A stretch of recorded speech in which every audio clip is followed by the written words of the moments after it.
Hello guys, welcome to official YouTube channel easy science with Karan. तो आज की इस वीडियो में आज हम करेंगे रासायनिक अभिक्रिया समीकरण का पार्ट सेकंड। ठीक है दोस्तों, पिछली वीडियो में आपने देखा कि रासायनिक अभिक्रिया किसे कहते हैं। ठीक है दोस्तों, आपने देखा कि रासायनिक अभिक्रिया किसे कहते हैं। फिर हमने पढ़ा संयोजन अभिक्रिया, वियोजन अभिक्रिया। ठीक है दोस्तों, हमने पढ़ा संयोजन अभिक्रिया, वियोजन अभिक्रिया। ठीक है दोस्तों, तो आज हम करेंगे विस्थापन अभिक्रिया। ठीक है दोस्तों, आज हम करेंगे विस्थापन अभिक्रिया, द्वितीय विस्थापन अभिक्रिया। ठीक है दोस्तों, तो चैनल पर नए हैं तो सबसे पहले चैनल को सब्सक्राइब जरूर करें ताकि आगे की वीडियो आप तक पहुंच सके। तो चलिए वीडियो शुरू करते हैं। दोस्तों, हम पढ़ेंगे कि विस्थापन अभिक्रिया क्या होती है। आपको नाम से ही पता चलना चाहिए कि विस्थापन अभिक्रिया होती क्या है। विस्थापन का अर्थ होता है दोस्तों विस्थापित कर देना, किसी को हटा देना, किसी को एक स्थान से दूसरे स्थान पर ले जा देना, किसी को मतलब भेज देना, उसकी जगह से हटा देना, उसको विस्थापित करना कहलाता है। ठीक है दोस्तों, तो आपको सीधी सी डेफिनेशन बताता हूँ। ये देखिए दोस्तों, विस्थापन अभिक्रिया होती क्या है। ठीक है, ऐसी अभिक्रिया जिसमें एक ज़्यादा अभिक्रियाशील धातु कम अभिक्रियाशील धातु को उसके लवण से विस्थापित कर देती है, उसे विस्थापन अभिक्रिया कहते हैं। ठीक है दोस्तों, विस्थापन का सीधा सा अर्थ होता है दोस्तों विस्थापित करना। ठीक है, लेकिन विज्ञान की भाषा में हम ऐसे बोलेंगे कि ऐसी अभिक्रिया जिसमें एक ज़्यादा अभिक्रियाशील धातु कम अभिक्रियाशील धातु को उसके लवण से अलग कर देती है। ठीक है दोस्तों, आपको एग्जाम्पल दिखाता हूँ मैं। ये देखिए, हमने एग्जाम्पल लिया CuSO4। CuSO4 क्या होता है दोस्तों, कॉपर सल्फेट। ठीक है, कॉपर सल्फेट का हमने विलयन लिया, या कह सकते हैं कि हमने एक सोल्यूशन लिया। ठीक है, उसमें हमने आयरन मिलाया। ठीक है दोस्तों, आयरन क्या होता है, Fe। ठीक है दोस्तों, तो क्या करेंगे हम, मतलब क्या होगा, रिएक्शन क्या होगी, अभिक्रिया क्या होगी, जो Fe है उस Cu को उसके लवण, लवण क्या होता है दोस्तों, उसके साथ में जो लगा हुआ है, उसके साथ जो जिसके साथ वो यौगिक बना हुआ है, जिसके साथ वो यौगिक की फॉर्म में है। ठीक है, उसे विलीन, उसे क्या कहते हैं दोस्तों, लवण कहते हैं। तो जो ये लोहा है यानी आयरन है, वो कॉपर को उसको लवण से अलग कर देगा। ये देखिए दोस्तों, FeSO4 प्लस Cu। ठीक है दोस्तों, FeSO4 Cu यानी कॉपर सल्फेट से आयरन सल्फेट बन गया और कॉपर को विस्थापित कर दिया गया किसके द्वारा, Fe के द्वारा। क्योंकि Fe क्या है, ज़्यादा विक्रियाशील धातु है और Cu क्या है, कम विक्रियाशील धातु है। ठीक है दोस्तों, इसी गुण के कारण जो इस अभिक्रिया को क्या कहते हैं, विस्थापन अभिक्रिया। ठीक है दोस्तों, आई होप कि आपको यह क्लियर हो गया होगा कि विस्थापन अभिक्रिया किसे कहते हैं। तो आगे आता है दोस्तों द्वितीय विस्थापन अभिक्रिया। ठीक है दोस्तों, द्वितीय विस्थापन अभिक्रिया, इस अभिक्रिया में दोस्तों मुख्यतः क्या होता है, सबसे पहले आयनों का आदान प्रदान होता है। क्या होता है, आयनों का आदान प्रदान होता है। मेनली हम कहेंगे कि यौगिकों को पहले आयनों में टूटना होगा, फिर उन आयनों का आदान प्रदान होगा जिसके कारण यह अभिक्रिया होगी। देखिए इसकी डेफिनेशन क्या होगी, परिभाषा क्या होगी, ऐसी अभिक्रिया जिसमें अभिकारकों के बीच आयनों का आदान प्रदान होता है तथा एक अवक्षेप का निर्माण होता है जो जल में नहीं घुलता यानी अविल्य होता है। ठीक है दोस्तों, द्वितीय विस्थापन अभिक्रिया में अवक्षेप का भी निर्माण होता है जो जल में नहीं घुलता। ठीक है दोस्तों, इसका उदाहरण देखिए दोस्तों, सोडियम सल्फेट बेरियम क्लोराइड। ठीक है दोस्तों, जब हम इन दो यौगिकों की आपस में हम रिएक्शन कराएंगे, अभिक्रिया कराएंगे, ठीक है, तो सबसे पहले ये आयन की फॉर्म में बदल जाएंगे दोस्तों। ठीक है, ये आयनों में टूट जाएंगे और आयनों के आदान प्रदान के कारण ही क्या बनेगा, सोडियम क्लोराइड। ठीक है, सोडियम क्लोराइड सोडियम क्लोरीन से अभिक्रिया करेगा और जो यो क्या है, ये क्या है, बेरियम। ठीक है दोस्तों, ये बेरियम सल्फेट से अभिक्रिया करेगा, सोडियम क्लोरीन से और बेरियम सल्फेट से। तो सोडियम क्लोराइड और बेरियम सल्फेट। ठीक है, ठीक है दोस्तों, तो बेरियम सल्फेट बन जाएगा। ठीक है, ध्यान दीजिए, इस अभिक्रिया में अभिकारक सबसे पहले आयनों में टूटते हैं, फिर एक दूसरे से आयन देते लेते हैं। ठीक है दोस्तों, तो इसी अभिक्रिया को क्या कहते हैं, द्वितीय विस्थापन अभिक्रिया।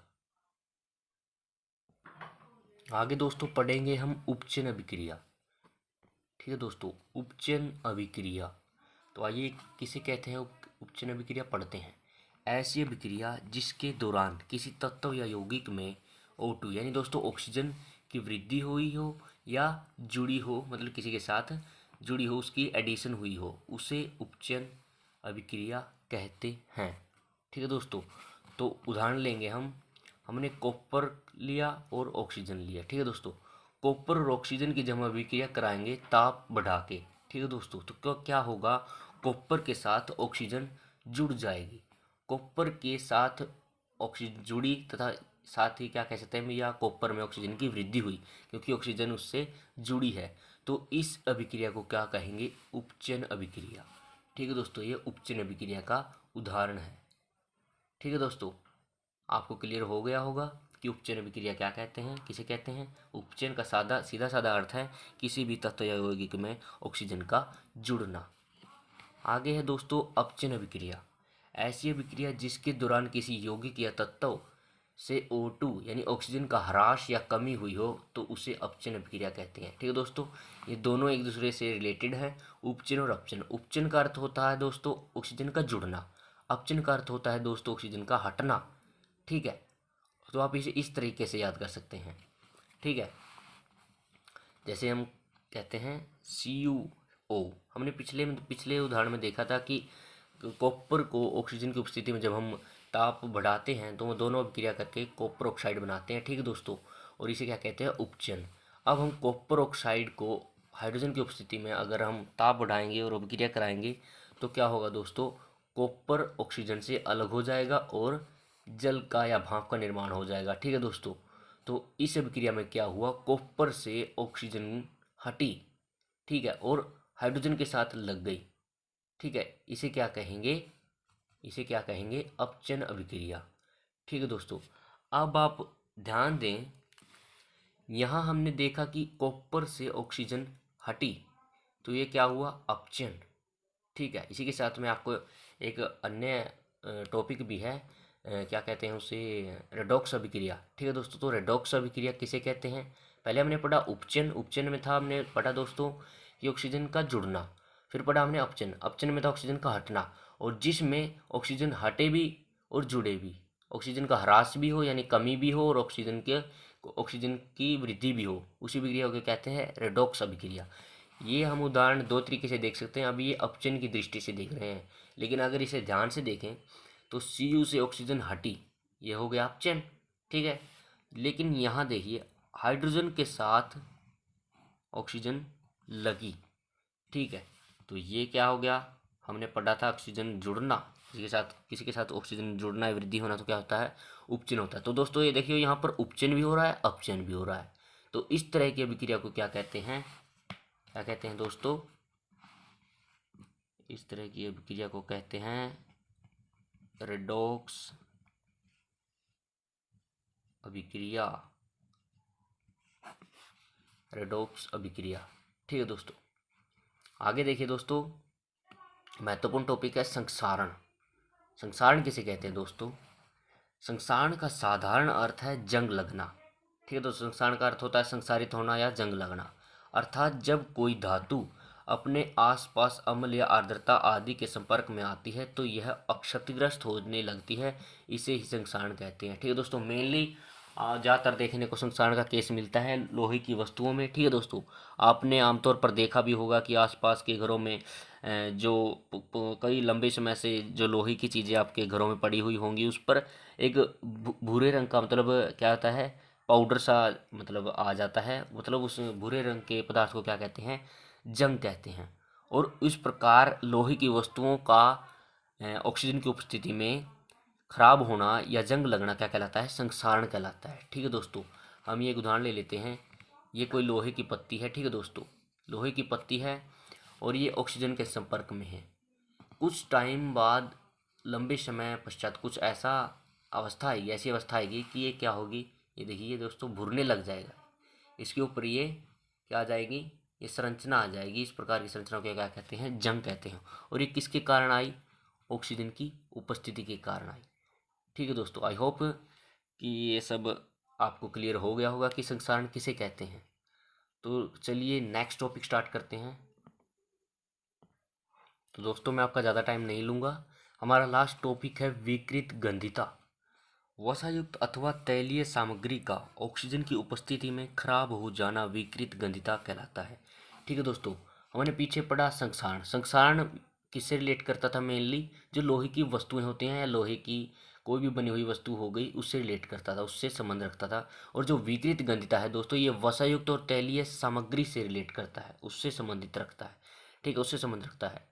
तो विकृत गंधिता की पहचान आप ऐसे कर सकते हैं, किसी भी कोई भी तैलीय या वसायुक्त चीज़ होगी, अगर वो ऑक्सीजन की उपस्थिति में लंबे समय तक रहेगी तो वो खराब हो जाएगी। इस अभिक्रिया को क्या कहते हैं? विकृत गंधिता। ठीक है दोस्तों, ये देखिए आपको थोड़ा सा पढ़ लेते हैं, आपकी किताब में दिया हुआ है। देखिए, वसायुक्त अथवा तैलीय खाद्य सामग्री जब लंबे समय तक इनको रखा जाता है खुले में, तब उसका स्वाद या गंध कैसी होती है दोस्तों? आपको पता होगा कि वो थोड़ी खुशबू थोड़ी सी मतलब बेकार सी हो जाती है, थोड़ी बदबू आने लगती है। उपचित होने पर, उपचित का अर्थ दोस्तों हमने पढ़ा था ऑक्सीजन का जुड़ना, यानी ऑक्सीजन के कारण होने पर क्या होगा? ऑक्सीजन के जुड़ने पर तेल एवं वसायुक्त विकृत गंधी हो जाती है। विकृत गंधी का अर्थ दोस्तों खराब हो जाते हैं तथा उनके स्वाद या गंध बदल जाते हैं। प्राय तैलीय एवं वसायुक्त खाद्य सामग्रियों में उपचयन रोकने वाले पदार्थ प्रतिऑक्सीकारक मिलाए जाते हैं। प्रतिऑक्सीकारक का अर्थ है दोस्तों वे ऑक्सीकारक जो ऑक्सीजन को ऑक्सीजन को उसके साथ मिलने से रोकेंगे। किसी भी कोई खाने की वस्तु हो गई या कोई भी, हाँ, मेनली जो वस्तु होगी हमारी वसायुक्त वस्तुएं होगी, तैलीय वस्तुएं होगी, उनको ऑक्सीजन के संपर्क में आने से जो रोकेगा उसे क्या कहेंगे? प्रतिऑक्सीकारक। ठीक है। वायुरोधी बर्तनों का अर्थ दोस्तों जिसमें वायु नहीं आती, बर्तनों में खाद्य सामग्री रखने से उपचयन की गति धीमी हो जाती है, मतलब उपचयन नहीं होता और इसी कारण हमारा जो वायुरोधी बर्तनों में जो खाना है वो लंबे समय तक चल पाता है लगभग। क्या आप जानते हैं कि चिप्स बनाने वाले चिप्स की थैली में ऑक्सीजन हटाकर उसमें नाइट्रोजन जैसे कम सक्रिय गैस युक्त कर देते हैं ताकि चिप्स का उपचयन न हो उसके। ठीक दोस्तों, ये एक उदाहरण है कि चिप्स की थैली, आप भी चिप्स खाते होंगे तो आपने देखा होगा कि चिप्स की जो थैली होती है उसमें गैस भरी होती है। ठीक है, वो फूला हुआ होता है, उसकी जो थैली थी वो फूली होती है, उसमें ऑक्सीजन नहीं होती। उसमें ऑक्सीजन क्यों नहीं होती? क्योंकि आपको पता है कि जो चिप्स है वो कैसे हैं? तैलीय हैं, और ऑक्सीजन तैलीय वस्तुओं से अभिक्रिया करके क्या करते हैं? उसे खराब कर देते हैं। इसलिए उसमें क्या मिलाई जाती है? नाइट्रोजन। ठीक है दोस्तों, आई होप कि मैंने आपको सब टॉपिक अच्छे से करा दिए हैं। तो thank you for my video watching. तो हम नेक्स्ट वीडियो में मिलते हैं। धन्यवाद।